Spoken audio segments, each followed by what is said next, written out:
Tokoh muda Indonesia yang satu ini cukup menarik banyak perhatian. Berhasil menjadi pimpinan lembaga negara wakil ketua DPD RI yang sangat muda sekali. Saya bangga betul, Bapak bangga. Loh Pak, ya kenapa? Dia bilang satu profesi Bengkulu, satu-satu yang dapat NEM 10,00 cuman kamu. Sosoknya yang mudah, akrab, dan ramah membuatnya mudah diterima oleh semua kalangan masyarakat. Saya lama jadi tukang bengkel. Yang paling saya ingat itu sekian tahun itu tukang AC punya keliling. Oh, AC keliling. Oh, itu saya hafal. Makanya saya hari ini kalau ditanya tentang AC saya hatam. Bagaimana suka duka hidup beliau hingga berhasil sukses seperti sekarang? Dengan tagline, "Buatku Indonesia adalah pengabdian." Inilah dia interaksi bersama saya, Yuliandre Darwis.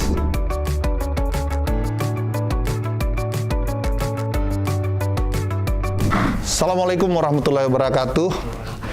Hari ini saya mendapatkan sebuah apresiasi waktu dari seorang tokoh muda Indonesia yang saya anggap ini final dan paripurna. Ibaratnya stempelnya jelas. Dan track record beliau menjadikan sebuah inspirasi yang harus kita simak dari dalam. Dan kebetulan kami berdua sangat melihat situasi pandemi hari ini dan kami sudah melaksanakan swab rutin dan hari ini juga tetap melakukan promosi protokol kesehatan, yaitu seorang tokoh yang dari daerah untuk Indonesia. Inilah dia Sultan B. Najimuddin. Thank you. Mas Sultan, terima kasih Ketum atas kasih. waktu yang diberikan kepada kami di interaksi. Karena sudah jarak social distancing, saya pikir supaya natural Ketum ya, supaya izin kalau kita. Oke, aman ya. Aman ya. Oke. Nah, saya panggil beliau ini Ketum karena kami sama-sama perjuangan di organisasi. Enggak, ini brother. My bro kalau anak teman-teman milenial semua ya.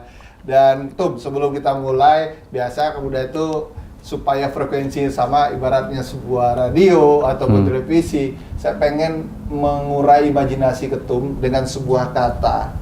Kira-kira satu kata apa yang cocok untuk yang kata yang saya sebutkan ini? Yang cocok ya, memang energinya luar biasa seperti ujian disertasi ini. Politik Dinamis. Bengkulu. Sejarah. Buku. Ilmu. Kakek. Panutan ya. Panutan. Udah lolos berarti satu frekuensi. Karena saya bercerita begini, karena kita akan mengurai beliau dengan literatur ini sebenarnya. Bang Sultan, Bro Sultan, saya begini, banyak anak muda Indonesia saat ini, kita selalu bangga dengan konteks bonus demografi, tapi selalu inginnya serba instan. Dan saya yakinkan diri, setiap tokoh yang saya ajak sharing dalam hal ini, semua sejarah-sejarahnya tidak semanis se-packaging yang dimuncul di televisi atau di media. Paham. Oleh sebab itu, saya beranggapan, anak muda dimanapun berada, teman-teman milenial, situasi hari ini membuktikan bahwa ini loh, seorang dari nothing kalau bahasa Inggrisnya to be something. Dan hari ini juga Bang Sultan akan menceritakan bagaimana perjalanan hidup beliau sampai menjadi seorang tokoh yang berkarakter hari ini. Bang Sultan, saya melihat literatur banyak banget tentang dirimu dan saya melihat situasi yang agak unik, mulai dari sekolah dasar pindah, kemudian berjalan kaki 10 km, orang nggak tahu kan 10 km beliau berjalan tanpa sepatu dan sebagainya, kemudian bagaimana beliau dilahirkan dari seorang bapak, seorang guru ya, yang kita anggap ya hanya guru ngaji, kemudian ibu juga tidak seorang siapa-siapa, tetapi bisa bagaimana mendesain republik ini dengan tanda tangan beliau ataupun ukiran gagasan beliau. Boleh nggak Ustaz? Sedikit cerita saja, walaupun saya flashback hidup itu memang sesuatu yang kadang-kadang menarik, trigger pikiran dan hati kita juga terganggu, tapi saya yakin Mas Ustaz bisa sharing ke teman-teman. Iya, makasih ya. Jadi saya panggil beliau ini brother saya, ini sahabat lama, udah ya Pak Ketua ya. Saya hampir nggak pernah ini saya boleh jujur menyampaikan, ini kali pertama saya mau diskusi, saya mau bernostalgia ya tentang oh iya ya, saya hari ini sudah sampai di sini ya gitu ya. Karena buat saya berjalan aja terus. Saya berjalan terus, let it flow, berjalan terus tapi saya bersyukur ternyata ada sahabat saya, udah apa namanya Yuliardi yang ternyata mengingatkan bahwa oh ya kita jangan pernah lupa bahwa kita hari ini di sini karena apa namanya masa lalu kita kan. Iya. Nah, dan yang saya sampaikan sesuatu yang genuine ya, sesuatu yang original, tidak pakai packaging, ya. Tidak ada di mana-mana di TV manapun. Ya, betul. Kenapa? Okay. Karena buat saya nggak mau juga nanti dianggap kita menyampaikan sesuatu itu pasti ini pasti ada kepentingan, ya kan. Tapi saya ya jujur, saya mengalir saja. Saya mengalir dan ya buat saya sih tidak ada hal yang lebih penting lagi bahwa saya bersyukur bahwa saya berani mengatakan bahwa hari ini nothing impossible. Itu dulu ya. Ya semua berawal dari ya mimpi.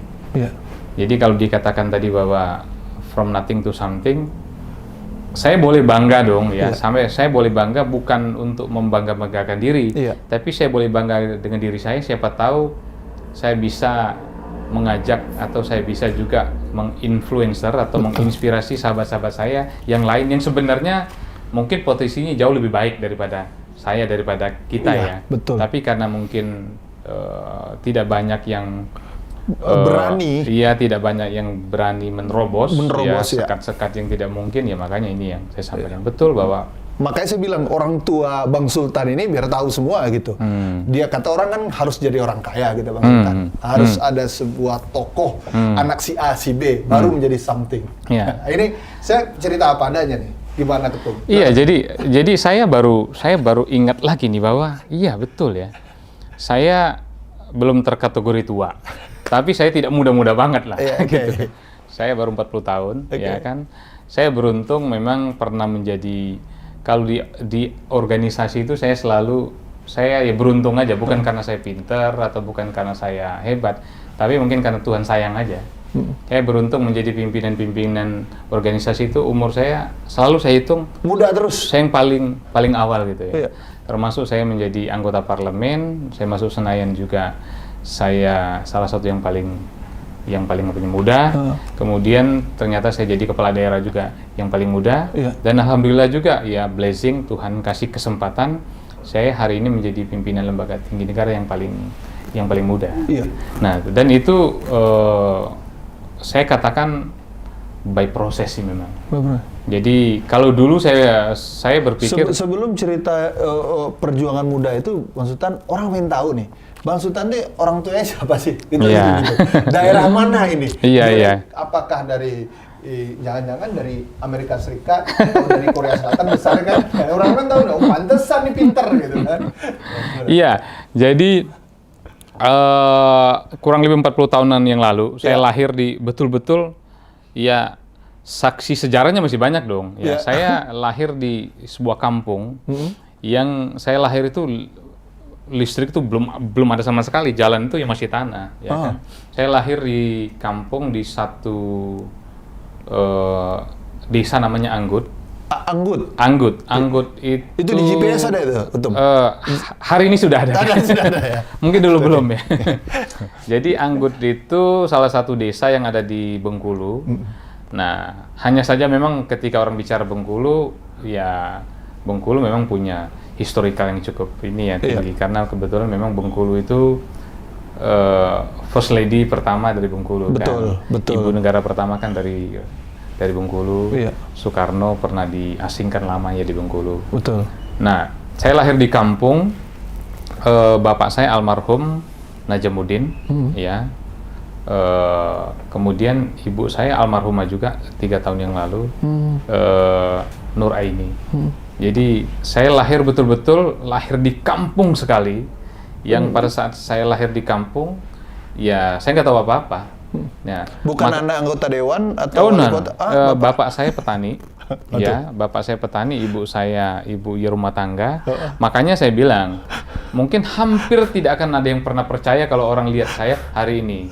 Atau lihat saya kemarin-kemarin, mungkin kalau orang kampung itu pasti mungkin kulit gelap, ya macam-macam lah. Saya bilang ya memang aslinya begitu gitu. Gagah ya kan? Ya kan? Ini artis ya kan, pasti anaknya ya. Ya kan? Nah, saya lahir di kampung. SD saya berjalan kaki memang. SD saya berjalan kaki. Saya 6 tahun di SD. Hanya saja memang saya sekolahnya itu didahulukan. Kan dulu itu rata-rata sekolah SD itu 7 tahun. Saya umur 5 tahun, udah. Karena dulu mungkin orang tua saya juga lihat, kamu kayaknya udah pantas sekolah. Jadi orang umur 7 tahun, saya umur 5 tahun. Sekolah, ya kan berjalan kaki. Kalau di SD itu tidak terlalu jauh sih. Jalan kakinya itu kurang lebih mungkin 3-4 kilo lah per hari. Berarti kan sehari hampir 10 kilo lah ya bolak-balik. Itu everyday. 6 tahun. Laskar Pelangi Bengkulu ini.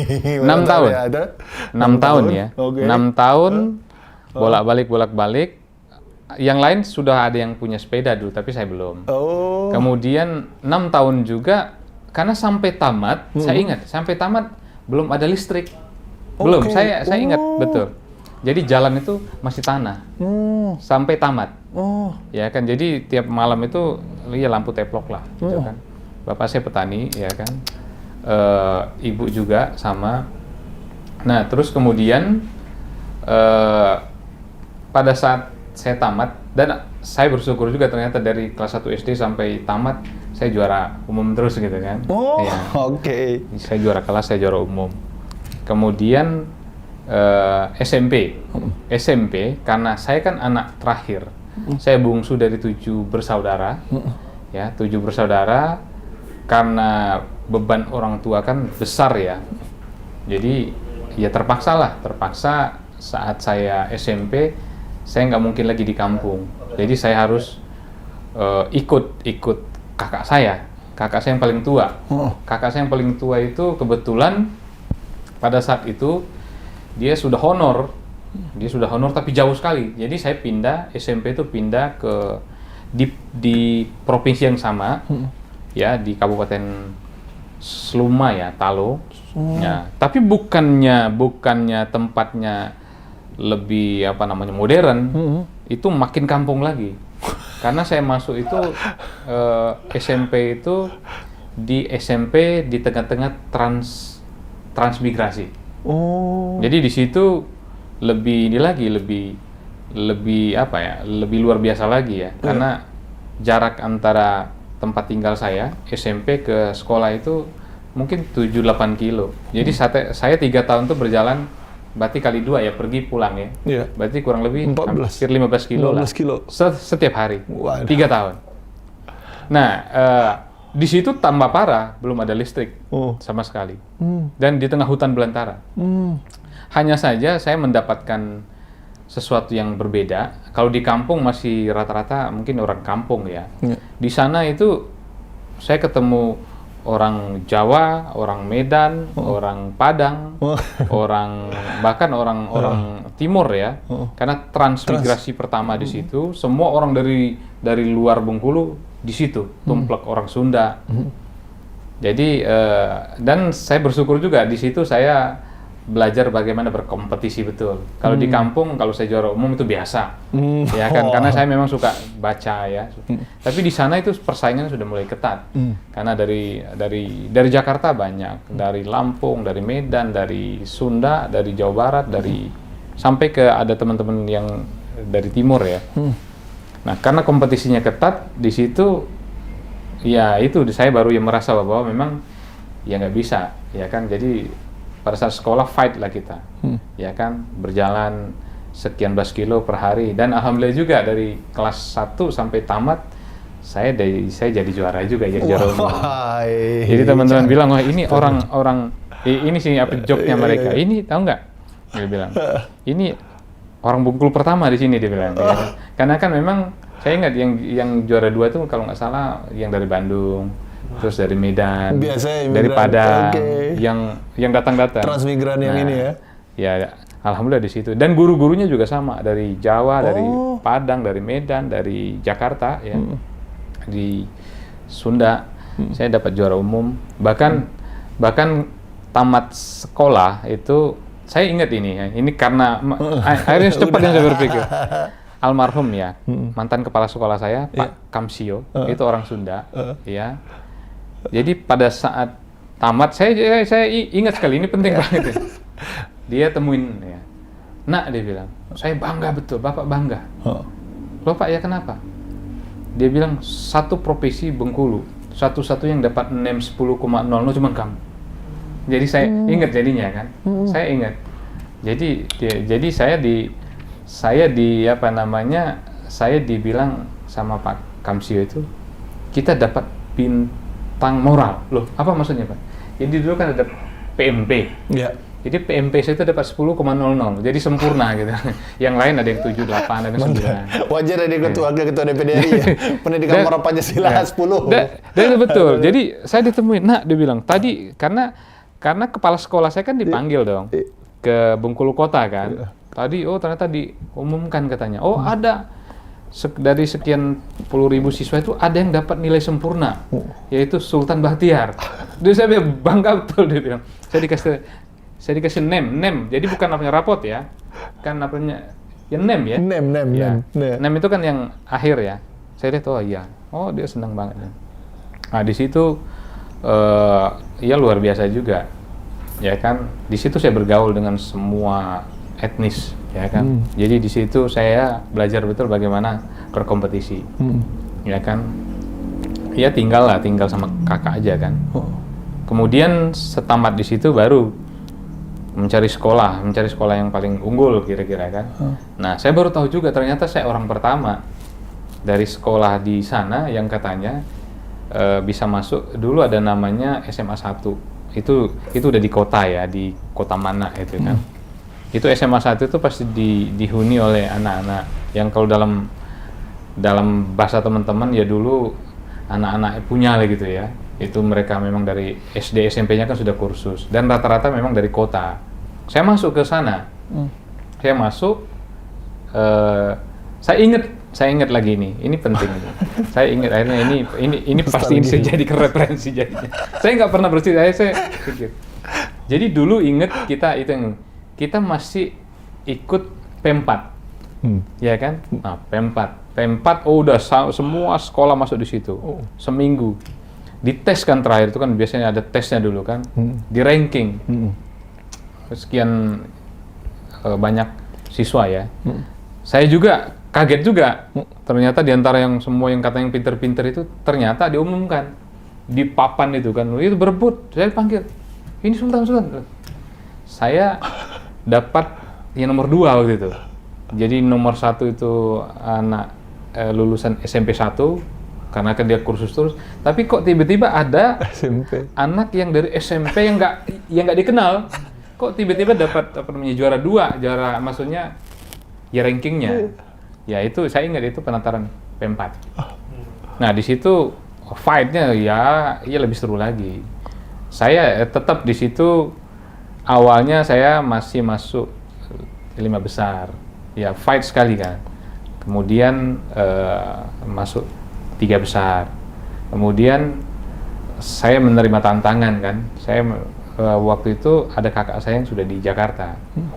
Saya bilang, saya kan memang udah sering dulu, kalaupun di kampung ada momen-momen tertentu saya ke kota kan.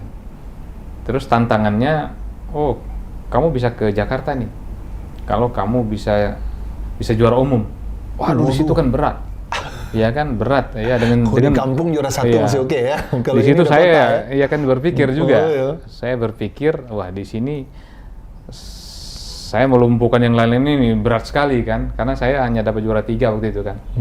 Lama-lama saya berpikir ya akhirnya saya lupa ya, mungkin tahun kedua kalau salah ya. Tahun kedua kebetulan kakak saya juga pindah, saya ikut lagi. Saya pindah waktu itu. Ya blazingnya. Saya pindah sekolah yang di kota yang sama, SMA 3. SMA 3 saya pindah itu saya langsung dapat juara umum di sana. Saya langsung dapat juara umum di sana kan. Jadi ya masih ini juga sih, masih ketat juga. Ya kan. Dan saya baru tahu ternyata dari sekolah saya itu ya ya lahir gubernur kan, gubernur saya, terus kemudian gubernur sekarang gitu ya. Nah, itu pun sama, saya sekolah SMA itu jalan kaki ya. Yang lain udah pakai motor ya. Rata-rata pakai motor. Bahkan ada beberapa yang diantar lah pakai mobil. Saya jalan kaki. Saya jalan kaki full kok. Ya kan. Nah, di situ kan ya lumayan lah ya. Persaingannya juga ketat. Habis itu udah tamat SMA, ya udah. Orang tua saya kan selalu bilang, tugas kami selesai menghantarkan kalian sekolah. Itu sudah top, tamat SMA itu udah top.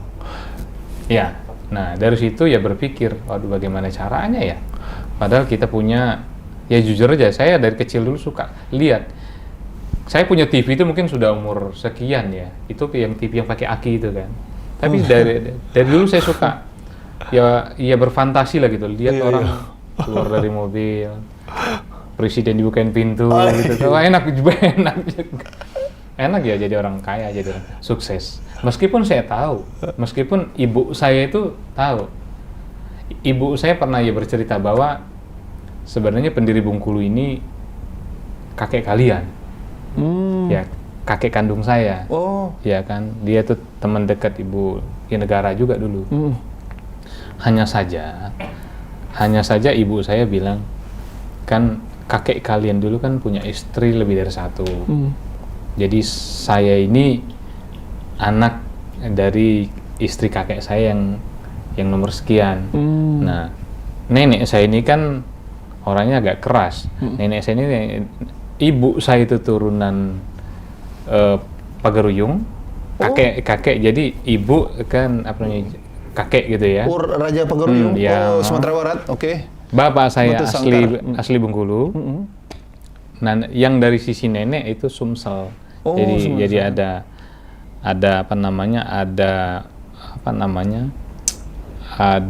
Tanjung Saktinya, Tanjung Sakti Lahat sana ya. Jadi saya memang agak komplit. Ada Bengkulu, Bapak Bengkulu, Ibu Padang.